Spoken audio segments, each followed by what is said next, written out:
അപ്പോൾ 82 ഇപ്പോൾ ഒരു ലിസ്റ്റ് എനിക്ക് കിട്ടിയിരിക്കുന്ന ഒരു ലിസ്റ്റ് അനുസരിച്ചിട്ട് ഏകദേശം 14 സിനിമകളാണ് ലാലേട്ടൻ്റെ അന്ന് തിയേറ്ററിൽ ഇറങ്ങിയിരിക്കുന്നത്. അപ്പോൾ ഇതിൽ എല്ലാം സപ്പോർട്ടിംഗ് റോളുകളോ വില്ലൻ റോളുകളോ ഒക്കെയാണ്. ഇപ്പോൾ മമ്മൂക്കയുടെ ആണെങ്കിൽ നമുക്കറിയാം, മമ്മൂക്ക കൂടുതലും ക്യാരക്ടർ റോളുകളും സപ്പോർട്ടിംഗ് റോളുകൾ അങ്ങനത്തെ റോൾസിലേക്കൊക്കെയാണ് ചെയ്തത്. ലാലേട്ടനത് കൂടുതലും കിട്ടിയിരുന്നത് ആ സമയത്ത് വില്ലൻ വേഷമാണ്. നമുക്കറിയാം ലാലേട്ടൻ വില്ലനായിട്ടാണ് വന്നത്. പിന്നെ കൂടുതലും ഒരു ടൈപ്പ് കാസ്റ്റ് ആവുന്ന കുറേ വില്ലൻ വേഷങ്ങളൊക്കെ അദ്ദേഹം ചെയ്യേണ്ടി വന്നിട്ടുണ്ട് അന്ന്. പക്ഷേ അന്നത്തെ കാലം അതാണ്, അങ്ങനെ അധികം സെലക്റ്റീവ് ആവാനൊന്നും ഇവർക്ക് പറ്റിയിട്ടില്ല.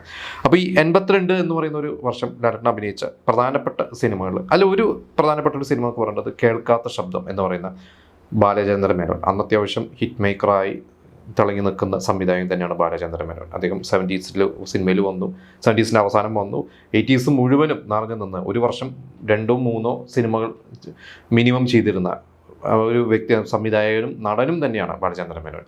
അപ്പോൾ ഇതിൽ കേൾക്കാത്ത ശബ്ദം എന്ന് പറയുന്ന ഒരു സിനിമ, അതിൽ നെടുമുടി വേണുവുണ്ട്, ലാലേട്ടനുമുണ്ട്, പിന്നെ ബാലചന്ദ്ര മേനോനും അതിലൊരു വേഷം ചെയ്തിട്ടുണ്ട്. അത് ആ വർഷം ബാലചന്ദ്ര മേനോൻ ഒരിക്കൽ ഒരു ഇൻ്റർവ്യൂവിൽ പറഞ്ഞത്, ആദ്യമായിട്ട് ലാലേട്ടന് ഒരു നായകതുല്യമായിട്ടുള്ള റോള് കൊടുത്തത് ഞാനാണ്, അത് ഈ ഒരു സിനിമയാണ് എന്നാണ് പറഞ്ഞിട്ടുള്ളത്.